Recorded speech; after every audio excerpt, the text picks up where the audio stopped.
Ngobrol dan cerita di anyaman jiwa yuk. Tenang, kamu gak sendiri kok. Halo kamu, apa kabar? Selamat datang di podcast Anyaman Jiwa. Podcast yang berbicara mengenai kesehatan mental individu. Mulai dari ranah pekerjaan, hubungan percintaan, dan juga sebagai makhluk sosial. Nah, buat kamu yang ingin menambah wawasan mengenai kesehatan mental, yuk simak baik-baik podcast Anyaman Jiwa. Saya Rara Kalesaran. Di episode kali ini kita akan membahas sesuatu yang spesial, yaitu mengatasi rasa kehilangan atau grief pasangan. Sebelum mendengarkan obrolan kali ini, jangan lupa ya follow dan beri rating terbaikmu untuk podcast Anyaman Jiwa di Spotify, serta nyalakan notifikasinya supaya kamu bisa terinfo setiap ada episode terbaru yang tayang di hari Rabu dan Jumat. Tidak ada yang mau ditinggal pergi selamanya oleh orang tersayang. Rasa sedih dan kehilangan mendalam wajar dialami seseorang di tengah peristiwa memilukan tersebut. Biasanya, rasa kesedihan ini diekspresikan dengan menolak keadaan, menangis, berdiam diri, dan lain sebagainya. Akan tetapi, apabila kesedihan ini dibiarkan berlarut-larut, dikhawatirkan membuat seseorang mengalami gangguan mental. Lantas, apa yang harus dilakukan untuk mengatasi rasa duka cita kehilangan orang tercinta? Yuk, kupas tuntas perihal mengatasi rasa kehilangan atau grief pasangan bersama Ibu Astrid Regina Sapii, psikolog klinis dan CEO Dear Astrid. Hai Bu Astrid, apa kabar? Halo Mbak Rara, baik. Mbak Rara apa kabar? Kabar baik, kabar sehat. Mudah-mudahan semuanya selalu sehat ya, stay safe. Kasusnya sudah semakin naik nih untuk COVID-19-nya ya. Tetap happy semuanya. Nah, amin. Walaupun topik kita agak kurang happy nih karena mengenai kehilangan pasangan atau grieving gitu kan. Nah, Bu Astrid ketika sedang berduka cita atas kepergian orang yang kita sayangi gitu kan, kita jadi sulit untuk mengekspresikan apa yang dirasakan lewat kata-kata. Jadi bisanya nangis gitu kan. Itu adalah ungkapan ekspresi yang bisa kita lakukan. Nah, apabila hal ini dirasakan oleh teman kita gitu kan, lalu apa Bu Astrid yang bisa kita lakukan untuk meringankan beban dan juga mendukung dia gitu? Ini pasti sering dialami deh sama teman-teman ya kan? Betul. Kita ini kebanyakan suka kayak inginnya orang itu segera lepas dari kesedihannya ya. Jadi ngomongnya gini, sabar, tabah, itu udah takdir gitu ya. Orang yang sedihnya itu jadi sebel banget karena dia kurang sabar apa, kurang tabah apa gitu kan. Dia merasa bahwa dia lagi sedih dan dia juga nggak ngerti. Apalagi kalau itu orang deket sekali kan kayak separuh nyawanya pergi. Nah jadi sering jadi kesalahan orang itu adalah tidak berempati kepada kesedihan yang sedang dialami oleh orang-orang ya. Mbak Rara, banyak sekali penelitian yang menunjukkan sebetulnya cukup dan mengakui aku nih sedih karena aku kehilangan. Nah kebanyakan orang itu karena kebudayaan di sini, apalagi kalau dia laki-laki ya kan nggak boleh ya nangis, nggak boleh kelihatan sedih gitu kan ya. Jadi dia menahan-nahan untuk kayaknya gue baik-baik aja kan gitu ya. Jadi akibatnya pengalaman sedih itu kayak diabaikan, kayak dilewati. Nah ini yang sebetulnya kalau kita mau bantu orang, biarkan dia mengalami dan kita tunjukkan empati. Artinya bukan bilang sabar aja, Tuhan itu memberikan cobaan tidak pernah lebih kuat dari kemampuan manusia menanggung. Bukan gitu.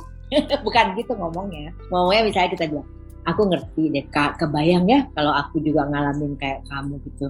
Emang sih kebayang kamu kehilangan misalnya anakmu, kehilangan mungkin pasanganmu, mungkin kehilangan ibumu. Pasti sedih banget ya kan. Pasti bagi kita semua, ibu itu orang penting. Itu bisa rasanya, kamu pasti luar biasa sedihnya. Lebih baik kita ngomong yang itu. Jadi menguatkan yang bersangkutan bahwa kita paham bahwa dia sedang sedih dan kita juga paham kenapa, kita juga berempati pada posisinya. Nah kalau misalnya orang mendengarkan itu, dia kemudian kan bisa curhat Mbak Rara. Dia bisa mengeluarkan unek-uneknya karena dia tahu kita meresponnya dengan kita tahu deh kalau orang sedih kayak apa kan gitu kasarnya. Jadi pertanyaan Mbak Rara tadi jawabannya adalah kita respon sebagai orang yang berempati terhadap kesedihan yang bersangkutan. Oke, ini saya cerita pengalaman sedikit ya Bu Astrid. Saya ini udah kehilangan ibu dan bapak gitu kan. Tapi ini saya punya dua cara yang berbeda dalam grieving nih. Ketika ditinggal ibu saya waktu saya 19 tahun, saya tuh seneng gitu dikasih support, berduka cita ya gitu, dikelilingin orang. Sedangkan ketika saya kehilangan bapak saya gitu ya, saya umur 26 tahun, itu saya nggak suka banget gitu ada orang saya karena masih dalam proses menerima itu ya, turut berduka cita ya, sabar ya, itu nggak suka bacanya gitu Bu. Berbeda banget gitu. Dulu tuh kayak ingin dirangkul, apa mungkin karena usia gitu ya. Tapi ketika kehilangan bapak kok saya udah biarin saya sendiri dulu gitu. Biarin saya menerima ini, kenyataan ini dulu sendiri, saya cerna dulu gitu. Nggak ingin berinteraksi dulu. Ini gimana Bu Astrid? Nah itu, memang waktu ya, kualitas hubungan, makna relasi kita dengan seseorang ya, kemudian juga posisi kita pada saat itu secara psikologis maupun fisik maupun sosial, itu semua berinteraksi untuk menentukan Mbak Rara. Jadi menentukan pada saat itu bagaimana kita menghayatinya. Tapi prinsip yang paling penting adalah kita ini menunjukkan pada seseorang sedang berduka, aku paham kenapa kamu berduka. Nah jadi biasanya memang apalagi kalau kita harus menyampaikannya dalam bentuk tulisan Mbak Rara, kita sebenarnya bingung mau ngomong apa. Kan gitu ya.